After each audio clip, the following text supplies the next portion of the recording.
Okay.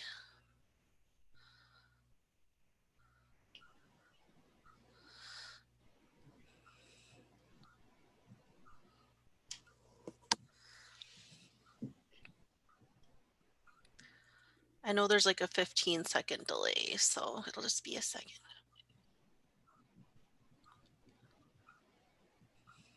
Okay, we're ready. Okay, thank you. Good morning, and we are calling to order the Public Health and Human Services Board meeting for Tuesday, April 21st at 8:30 a.m. We will start out with just a little bit of housekeeping here. The first item is the fact that we are on a phone telepresence. We have our members of our board who have called in or who have joined us by Zoom. You'll see us pop up on the video. It has been determined that an in-person meeting is not practical or prudent because of the COVID-19 pandemic and the related peacetime emergency declaration made by Governor Walz in accordance with Minnesota Statute Chapter 12. We have ensured that all members of the body participating in the meeting, wherever their physical location, can hear one another and can hear all discussion and testimony offered at today's meeting. We have also ensured that members of the public present at the regular meeting location of the body can hear all discussion and testimony and all votes of the members of the body. We have urged the public not to attend this meeting in person because of the COVID-19 pandemic and have ensured that members of the public can view and monitor the meeting remotely in real time by telepresence link or telephone line. At least one member of the voting body, chief legal counsel or chief administrative officer, is physically present at the regular meeting location at the Cook County Courthouse in Grand Marais, unless unfeasible due to the health pandemic or emergency declaration. All votes will be conducted by roll call, so each member's vote on each issue will be identified and recorded. The next item that we have this morning is the Mental Health Awareness Proclamation, which I will read.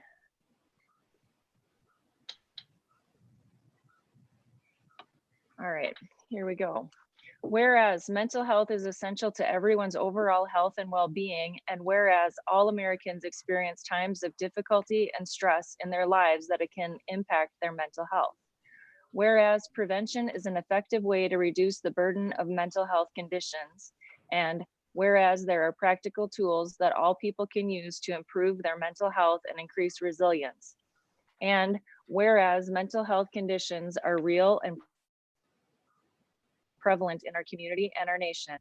And whereas long delays, sometimes decades, often occur between symptoms first appear and when individuals can get help.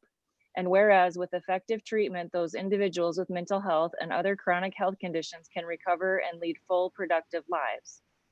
And whereas each business, school, government agency, healthcare provider, organization, and citizen share the burden of mental illness and has a responsibility to promote mental wellness and support prevention efforts.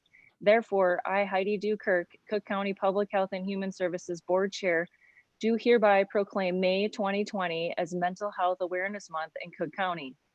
I also call upon the citizens, government agencies, public and private institutions, businesses, schools in Cook County to recommit our community to increasing awareness and understanding of mental health, the steps our citizens can take to protect their mental health, and the need for appropriate and accessible services for all people with mental health conditions. Just a quick reminder for those of you in our community, suicide hotline number is 800-273-8255. That number is available for you or anyone in your family or anyone in your network of friends to contact if you need someone to help guide you through the process. The next item we have this morning is our consent agenda. So is there anyone who would like to pull anything for further discussion from the consent agenda?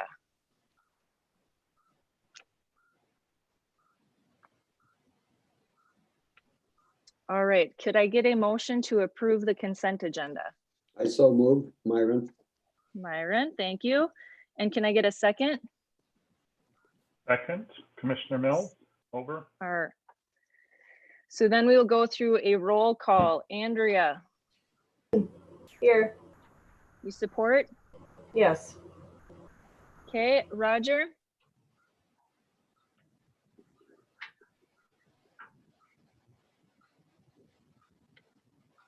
No, Roger was on. Are you muted? Yes, Roger, you are muted. My apologies. Aye. Ginny?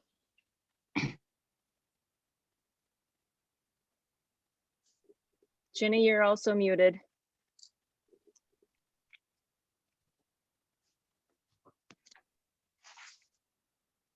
Okay, we'll come back. Myron, Aye. thank you. Dave, This is Commissioner Mills, aye, over. thank you. Bobby,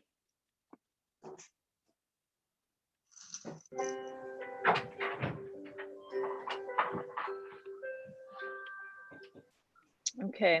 I do see Ginny on and I'm not getting a response from Ginny or Bobby. I will vote aye. So the motion passes with 5 yes and 2 not voting. All right, we will move on Thank you. to staff reports. We will start with Grace G. Thank you. I will go ahead and read my updates from the EOC for the week. The case count, there were, as of yesterday, April 20th, 2020, 2,470 lab confirmed cases of COVID-19 in the state of Minnesota and 143 related deaths. 1,202 individuals no longer needed to isolate due to COVID. 1 week ago, there were 1,650 lab confirmed cases in the state, and 1 month ago, there were 169 lab confirmed cases. There continue to be limitations on testing capabilities throughout the state and country, so these figures continue to be very low estimates of actual cases. And there continue to be no lab confirmed cases of COVID-19 in Cook or Lake counties. So moving into updates from the Emergency Operations Center for the week. First, we expanded the Emergency Operations Center to include a business liaison to act as a link between the county's small business community and the COVID-19 response efforts. Jim Boyd from the Cook County Chamber of Commerce will serve in this role. And a bit of background to this decision, local businesses have been contacting me and public health directly with questions related to health and safety planning. And part of our vision is that Jim can help to coordinate health and safety planning efforts with different sectors within the local economy, and to help link businesses to different planning and response resources through various state and federal agencies.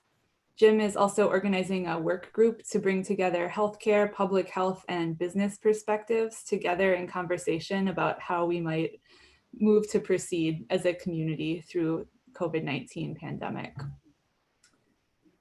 Sawtooth Mountain Clinic, North Shore Health, and myself in Public Health and Human Services all sent a request to our respective state agencies. In my case, that was the Minnesota Department of Health, asking for a state level work group to focus on the needs of rural tourism-based communities that brings together expertise from public health, business, and healthcare to guide the state's policy decisions or inform them, and to provide advanced guidance to local communities like ours. The message was well received, and we're all awaiting further action. The behavioral health response, we will hear more from with Grace Bouchard's presentation. Together with the public information officer, Lisa Sorley, will be putting out a media release later today asking for experienced volunteers to staff a community support line. These volunteers will receive additional online training and psychological first aid. More on that to come. Draft memorandums of understanding for shelter support for people in isolation and quarantine have been sent to the county attorney for initial review. There is a new community services app based on the community service directory from Public Health and Human Services, which is now live on the Hub site. The Hub site continues to serve as an important source of information for the community, receiving 350 to 450 visits a day on average. There have been over 9,000 visits to the site to date. Public health, myself and Public Health and Human Services applied for an AmeriCorps member through ServMN to work within the Emergency Operations Center over the summer. If we're chosen as a host site, which we will learn on April 29th, this person would add capacity to the EOC in the areas of increasing food security for the community and decreasing social isolation among elders. The individual would serve for 10 weeks, 35 hours a week at no cost to the county. It is a federally funded volunteer program similar to the Peace Corps. The position would be open to the public and would provide the volunteer member with a small living stipend over the 10-week service term. Our local healthcare partners at the clinic and hospital continue to work hard and creatively to secure adequate personal protective equipment. Our volunteer area, which at this point is supporting our grocery stores in their new service delivery model and meeting the food needs of the community. Our volunteers have served 1,457 hours to date. Andrea Orist, the volunteer manager within the EOC, is currently surveying volunteers about their experience and how to improve the program. The transportation work group within the EOC continues to explore how we can safely meet unmet transportation related needs of community members within the context of COVID-19. These needs could include non-emergency medical transport, transport related to behavioral health crises, or transport for individuals in need of shelter. Some area resorts have offered the use of their larger vehicles, 15-passenger vans, which would be able to accommodate social distancing during transportation. And we're exploring the possibility that those could be used as a shared resource among local nonprofit partners as well as PHHS. So more to come on that in the coming weeks. And those are all my updates from the EOC. I am happy to take questions from the board. Great. So I will just go down the list to make it easy so we're not all asking at the same time. Andrea, do you have any questions for Grace? No, thank you. Roger? Thanks, no. Myron? Thanks for all you're doing, Grace. Dave? No, I don't have any questions at this time. Thank you, Grace. Ginny? I'll try unmuting her. Ginny? I am unmuted. I've been unmuted for the last 15 minutes. You have Can you hear not.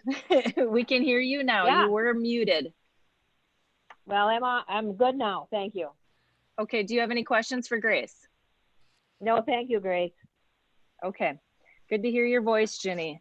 And I do not have any questions for you, Grace, just a heartfelt thank you as usual for the work that you and your coworkers are doing. It's greatly appreciated. Absolutely. All right. Well, Thank you. Next, we move on to behavioral health planning and response with Grace Bouchard and Matthew Baxley. Morning. Morning. Good morning. Hey. Morning. Well, thanks for letting us, for taking time to hear a presentation on our behavioral health response. Behavioral health response is a standard part of the Emergency Operations Center process. And Matthew and I are going to review the steps that we've taken based on the research we've conducted and our experiences. The use of behavioral health response has been in part my role in responding to the Ham Lake fire and then the courthouse shooting. So each one of those is a unique experience that had different components to it. And so we had the opportunity to do some research on the response to this situation. And first I would like to, Matthew and I were just talking about the title behavioral health response and just really clarifying what that means. Matthew, did you want to talk Sure. about the definition? Yeah, and I think we just want to clarify because most of what we end up talking about is mental health related. And so when we talk about behavioral health, that's just a larger umbrella term under which mental health lies. It is just a broader term that encompasses the way our behaviors affect our general well-being, including our physical well-being and our mental health and well-being. So that's all going to be encompassed in the responses that we're developing. So did my slide change, Sarah? No, it did not. Okay, let's try again. My apologies, I've just had a little, okay. Let's see. Matthew, maybe you'd have better luck sharing. I'm having some struggles. I don't believe I have the PowerPoint on my computer. Is it on the share drive? I don't know, but I will look. Thought I shared it with you last night, perhaps. I'm just having, wait a minute. No, that's not working.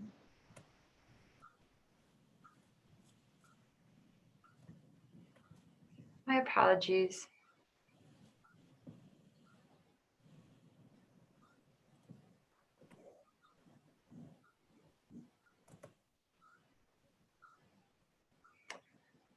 Sarah, technically, when I go back to the meeting, I can't even, I'm having a hard time finding my controls. Let's see.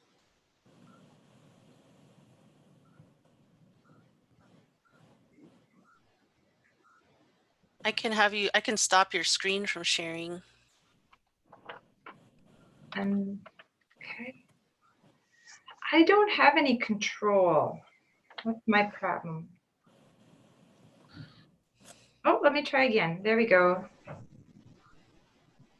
Thank you. That helps, Sarah. So Okay. let's go there. 1 second. Thanks for everybody's patience.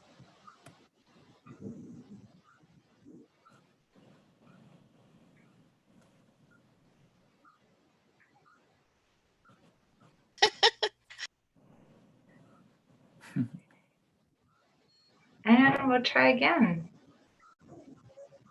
Okay, how's that? Beautiful. Great. I see that this may be, I hope this isn't a draft version, but we're going to just fix it as we move along here.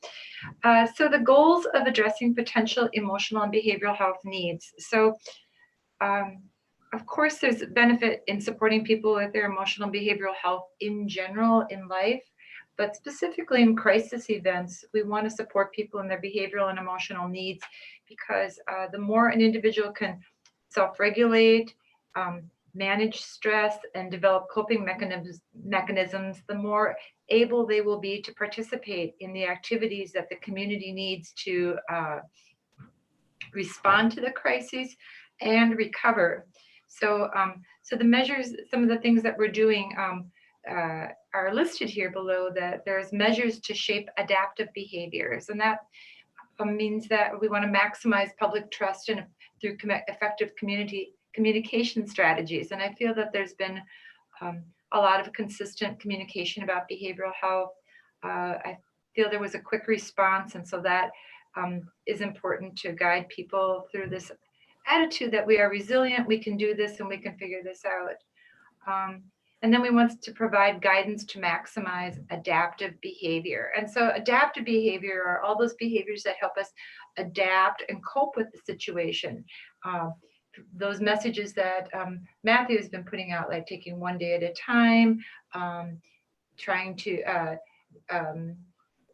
being clear about what your goals are, reaching out to help each other, those kinds of things are adaptive behaviors. And we all have adaptive behaviors, and they change based on the circumstances that we're surrounding. And because we've had a significant change, our adaptive behaviors may be having a hard time catching up with our circumstances. So that's that's what we're trying to do, is to help shape those adaptive behaviors. Measures to reduce social and emotional deterioration, improve functioning. We want to increase safety through this. When people are calm, people, we all can think better. We can access our executive functioning of our brain and make good decisions that are safe decisions. Again, promote calm for social, for orderly society and for people participating well in society, and then improve and the also improves personal and community efficacy and functioning. So efficacy meaning that we're able to achieve what we want as a community, that ability to put in the effort and getting the outcomes that we want. And then we also have measures to support key personnel and critical infrastructure. And I think that this is really important. Everything is really important, but I really think that we're such a small community. We don't have a lot of resources. And so we really want to support the people that are on the front line responding every day. And those are the feelings of grief, exhaustion, fear, and all the bundles of ethical issues that people surround. So Matthew, would you want to take this slide? Sure. You know, we're in a unique situation because we're, you know, in human services we have the folks that we normally are interacting with and supporting the community, and we're adapting to try to find methods to support all the members of our community that can access the different methods of communication. So we're attempting to utilize any format that we can to disseminate information on building resilience. So the dissemination of that information, that messaging is including a lot of we and all of us types of language that can build our cohesion and as we collectively respond to the numerous stressors. Currently those are taking the form of daily mental health tips that are going out through our Facebook page. At this point, about weekly videos, give or take, focusing on topics around coping with stress, grief, loss, and a series of interviews on WTIP along all similar topics. And the videos are going out on the Hub site and via Facebook. We're always looking for new and innovative methods to communicate with the public. When we talk about measures to reduce social and emotional deterioration and improve functioning, we really talk about a rapid response to community needs in real time. So that means we started early, we started often, and we're responding to situations. And I think a good example of that is just responding, Matthew's ability to respond to the very personal and real community events that happened over the last week. He responded, and all that is playing out under the umbrella of COVID. And so that's a lot. And so I think a real-time response was Matthew developing and presenting a video to share broadly on grief and loss and coping and how to support our children. So I thought that was a really effective real-time response. So I think that's a complicating factor. This is going to be a long event. A lot of the behavioral health or a lot of crisis responses for behavioral health in the Emergency Operations Center. A fire was 10 days. The event itself is short. The play out of emotional experiences can be long. This is a twofold situation where we don't know how long the event is going to be. And so we don't know how long we're going to have to work to manage the and support people's stress response. We are working with direct messaging to the public through media outlets. And we, again, are always thinking of new ways to reach out to people and connect with people. And then sharing resources that individual need. No one resource is the right thing for the right person. And so we're trying to encourage the use of supports groups for chemical health. Greg at Wilderness Outpatient has been really great sharing all that information.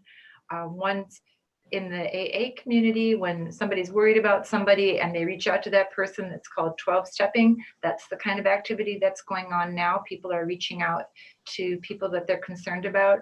There's buddy systems in place, formal and informal. The veterans have a buddy system in place. We know of community members who have buddy systems in place, and that means we're just checking on people who we know might need support and connecting with them. And I think that that's a really great way. It's a twofold effect. The person reaching out, it helps them feel calm and supportive, and it helps the person that's being connected with. We are developing and sharing resources for therapy and support, and there's been a lot of adaptation and modification in how people can access therapists, so that's been great. And we want to reinforce and encourage people to connect with their employee assistance plans. I think that's a really great source of support for people.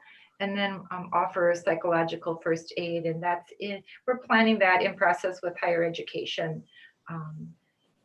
That's no matter who takes that, it's a great course to just reframe your thinking on how you can be a support person in the community.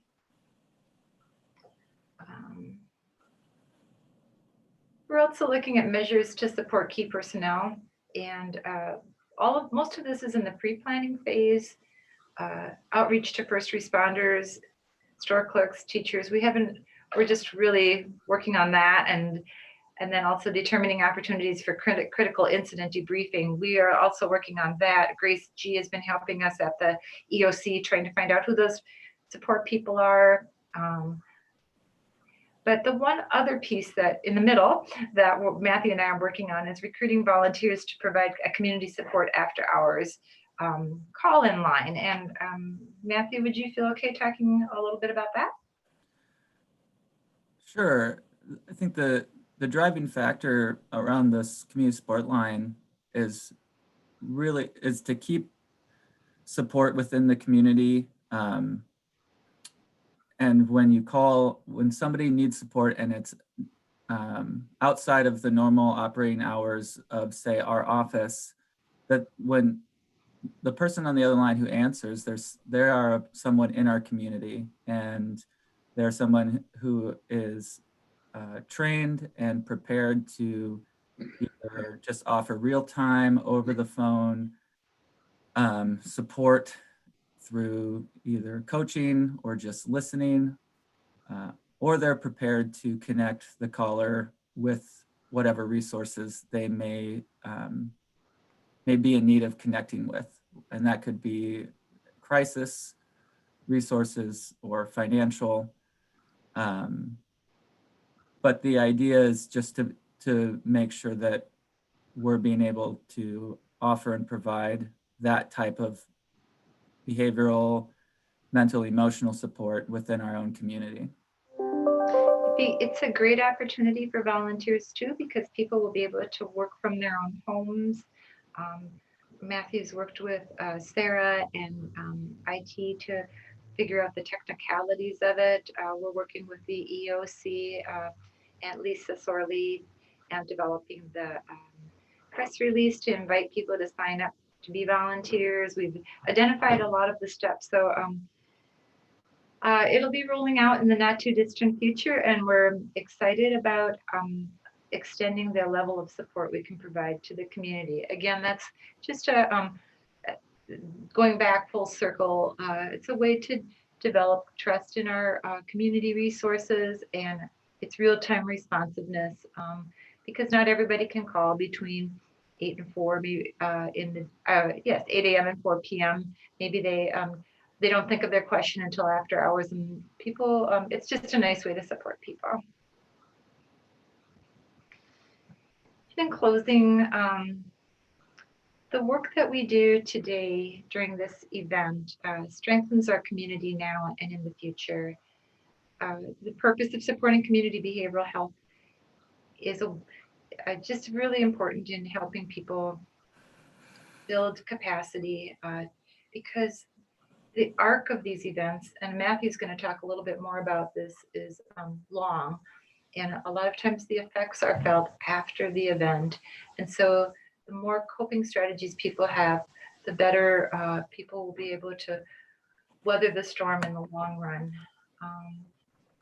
And so we just want to continue to work in partnership with community members to support and strengthen, encourage. And Matthew is just going to talk a little bit more about this arc of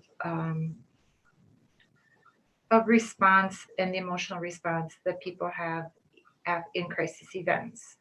Is that correct, Matthew? Did I get that right? Yeah, just briefly, we know from the research on disasters similar to the one that we're experiencing, and that the amount of stress that a community experiences is the result of any really simple equation that includes the duration.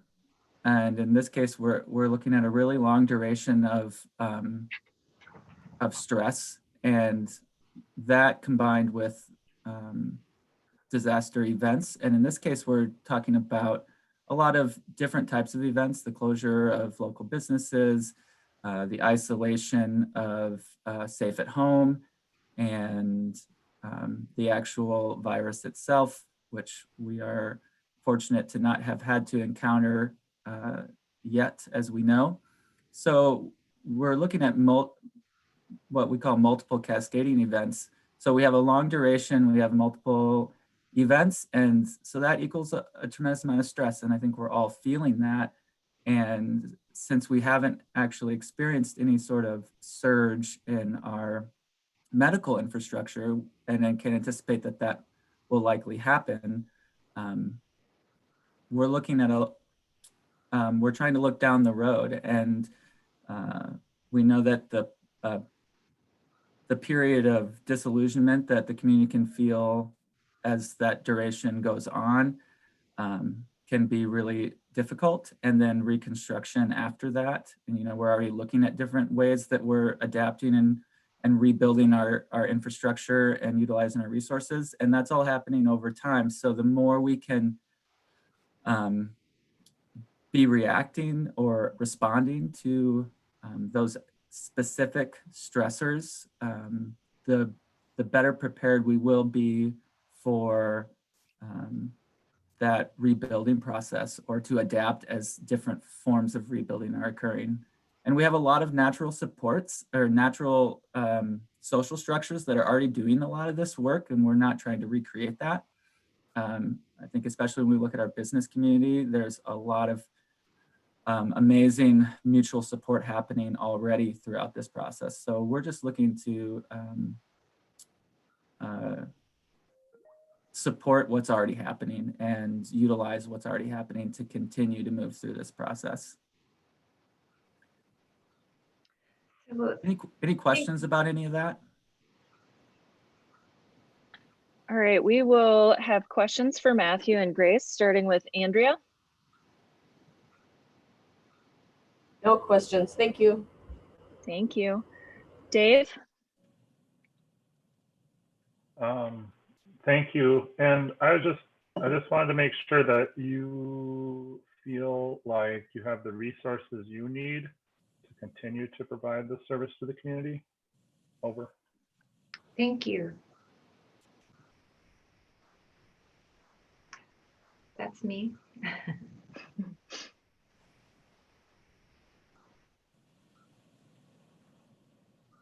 Matthew and Grace, do you have the resources you need?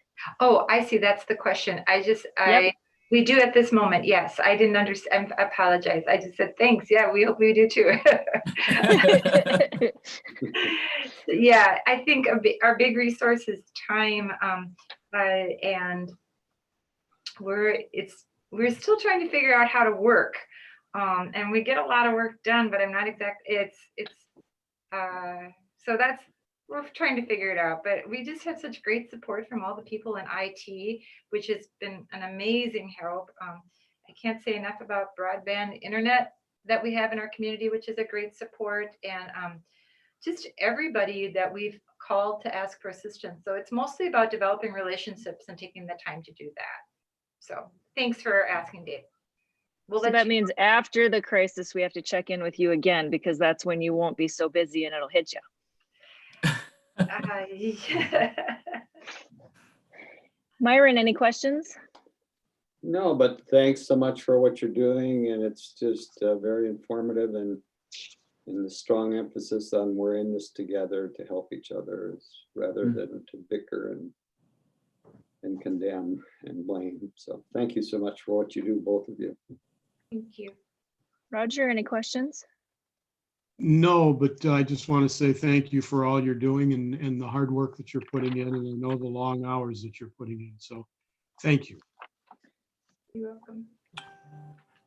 All right, and as usual, you know that I'm full of stuff to just throw at you. So our mental health advisory group that's working on our May radio, one of the things we talked about is, for me, having anxiety and depression, I know what it feels like. I know when an episode is coming on and the steps I need to take. And so like your April 17th post on Facebook, you had the I feel, I need, I forgive. Matthew, if you could put something out, this is a new crisis. So someone who has never had a mental health crisis or a mental health episode might not know they're having one, and they might not know the situation they're entering into. So if we could get something up for the community for them to understand what's happening. I have watched someone experience their first anxiety attack, and not knowing what that is, they think they're having a heart attack, and leads to a situation. And you know, it's a twofold, because you have a person who may actually be having a heart attack and not call the clinic because we're supposed to stay away at this time, or you have the person who thinks they're having a heart attack and it's an anxiety attack and they're not receiving the correct treatment on either end. So just if we can put some tools out there for the community so that they can understand what's going on emotionally with them and prevent the crisis from happening. Or, you know, it's just, that was the big conversation we had the other night, because we're like, well, we're lucky enough to have mental illness and to understand what's going on inside. We may not be able to fix ourselves, but what is happening to our community where people have no idea what they're feeling and they don't know how to address it? I think that's a really important comment, and I think it's really important to share that our clinic and our hospital are dedicated to providing services for all people's health needs, not just COVID, and so that people shouldn't stay away. They should seek help if they need to, and that was truly affirmed to us by all our providers. So I think that's very important messaging. Thanks, Heidi.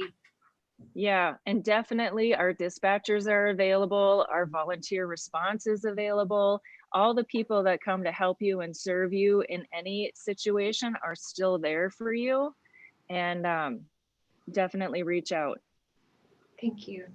And I see Matthew nodding, so that means he gets it and he understands. I'm going to watch on Facebook and see a new post come up for Matthew. I'm just taking copious notes. I see that. I truly appreciate you. Thank you so much. All right, moving on. We have director's report. Sarah, do you want me just to read the director's report? Sure, if you don't mind. I don't. Thank you. She covers for me so many times. I can do this once in a while. All right, so what Allison has sent in, and just for public and everyone, if you want to follow along, it's in the packet. I'm going to read it as printed, so just pretend that I'm Allison.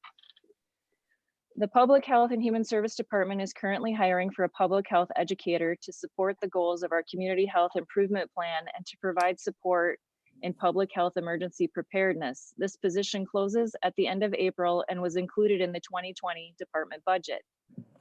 Due to the limited access to the Cook County Courthouse and the governor's stay-at-home order, the majority of public health and human service staff are working remotely. Approximately one staff member from each unit within public health and human service, administrative, fiscal, children and family service, adult and home community-based service, and economic assistance and healthcare programs is in the office during business hours. All other staff are working remotely, including attending meetings by telepresence and providing case management services via phone and telepresence. Temporary procedures are in place to continue to provide essential services while protecting the health and safety of staff and individuals served through the public health and human service programs. Public health and human service staff are available to the public via phone and email Monday through Friday during business hours. All social services and financial health care program intakes or requests for service are conducted by phone, with the exception of social service intakes with individuals who do not have a safe place to discuss their needs or other circumstances in which a face-to-face meeting is the only way to meet their needs. Social services staff are conducting health screenings prior to arranging an in-person visit. Wilderness outpatient alcohol and drug group treatment has been temporarily suspended.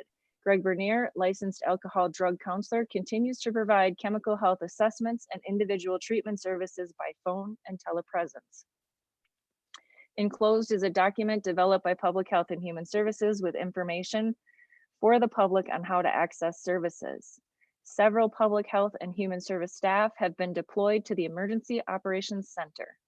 Public Health and Human Services is grateful for the generous support of the community members who are donating their time by volunteering through Minnesota Responds and contributing monetary and personal protective equipment donations to aid to the response of COVID-19.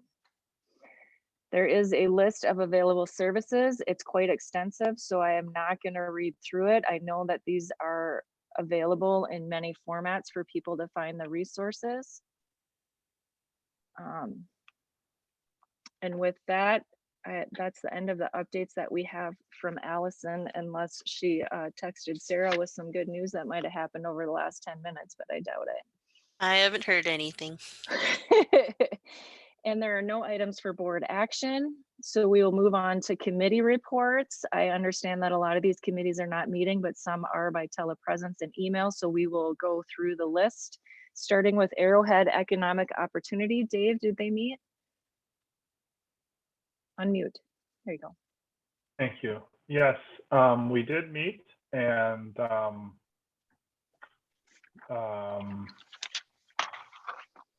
lot of demand for a lot of services. They're trying to be as safe as they can.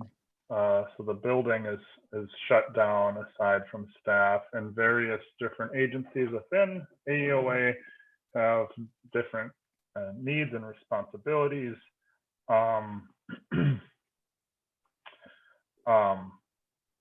But it was a successful meeting, and they're handling things very well. And I just hope that they can keep on trucking through this pandemic. So Thank you, Dave. Arrowhead Health Alliance, do they meet, Dave? no. Okay. And Arrowhead Regional Corrections with Bobby, I know they did meet last month, so we will get a report next month. Arrowhead Regional Development Council, Ginny. We did not meet that last month, but we are hopefully in another week this month. Great. Dave, Community Health Board. Yes, we did meet, and whereas of course, there's business to take care of and grant distribution to approve. The biggest takeaway from that meeting was just talking directly with the people from St. Louis County and their perspective on how things are going there, just the impact COVID-19 is having in their broader community and within assisted living facilities there, and just how it was kind of a perfect storm for low-income assisted living facility to be arguably understaffed, and then to have this illness come into that and just spread. It's under really harrowing, and their words of wisdom is just be prepared, get everything in place ahead of time, and be diligent, and just we have a very tight-knit community here, so I'm not worried about that. But I just want to stay on top of it and not let our guard down. Over. Dave, did Lake County talk at all about the veterans home? No. Okay, just because that's a large facility and it seems that this is hitting facilities faster than anything. Thank you. Next, we have the Public Health and Human Service Advisory Council. Roger? Heidi, we have not met. We will be meeting in early May by telepresence. Excellent. Next, we have the Local Advisory Council for Children and Adult Mental Health. Andrea?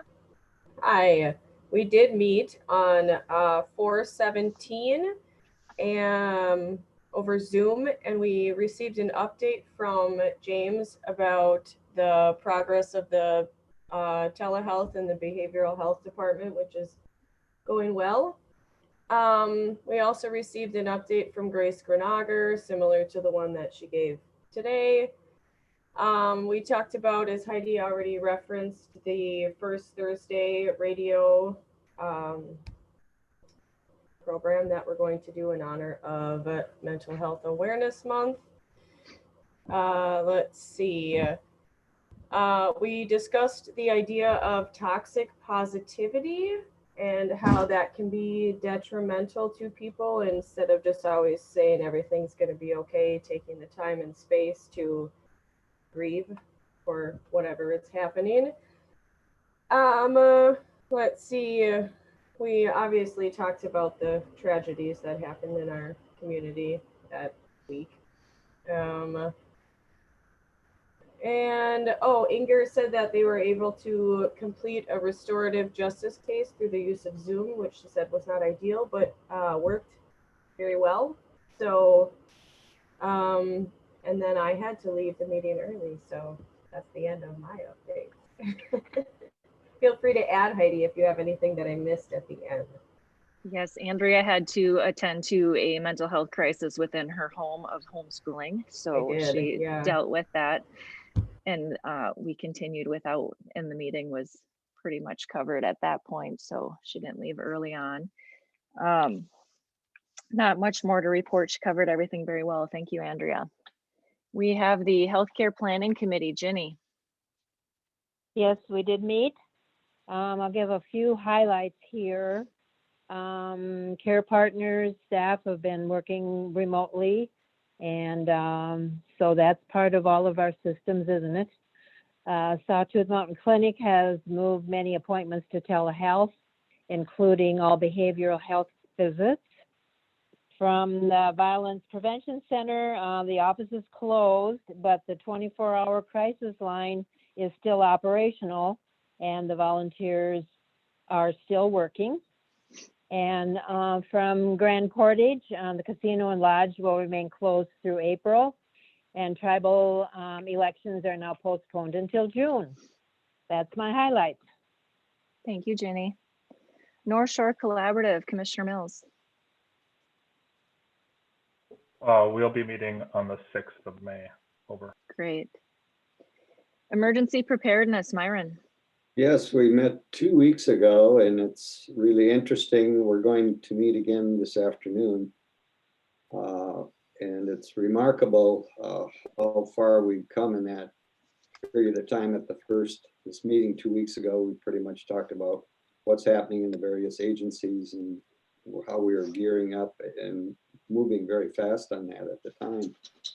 And it's really a positive reflection to look back and say, wow, a lot of things have happened in just these last 2 weeks, and how the community is coming together, even in the light of another crisis situation. It just shows that we have a special place, and I think there's been experience here with emergencies before, and we just got to work together. So I guess it's not a time to have a lot of gratitude, but I think we can have gratitude for what we're doing about it and how everyone's coming together. And it was so heartening to hear just what's happening in this meeting today. So I think that's basically it. I know that Commissioner Mills, I think inadvertently, we didn't have him on the notification list. So hopefully you'll be able to join us today. Thank you, Myron. So at the end, we have for the good of order, which in the times of COVID-19 sometimes are difficult, especially with the tragedies in our community over the last couple of weeks. So the update I saw yesterday on social media is that the community has raised over $150,000 to support the 3 businesses that were affected by the fire. So that's rather amazing when you think that we have one of the highest unemployment rates of the state at this point, to be able to do that when so many people are reaching out. There were 400 shares of Ruby's Pantry picked up, and that went really well. And I think that this is for the good of order, even though it's difficult. Just another reminder that the suicide hotline number is 800-273-8255. For those of you who do not like to speak or talk on the phone, suicidepreventionlifeline.org. There are resources online for you to reach out to. And just a reminder, this is not just if you feel that yourself is in crisis. This number is for anyone who needs to talk to someone, who doesn't know who to talk to, doesn't know who to reach out to. If you are concerned about somebody in your life, please utilize the number and contact someone just to find out what's going on, what you can do if the crisis needs immediate attention, because together we can save someone's life, and that is for the good of order. Madam So, Chair? Oh, yep, go ahead. thank you. Yeah, I have one announcement, if you've finished. Yep. Okay. We're going to have our special meeting at 10 o'clock, and we'll use the telephone number 1-888-742-5095 with the typical code. And then we have our committee of the whole meeting at 11 o'clock. And so those will be by telephone. So we'll look forward to being with you again at those times. Excellent. And with that, we will call the Public Health and Human Services meeting adjourned. Thank you all so much. Have a great week. Thanks. Thank you. Thanks, Heidi.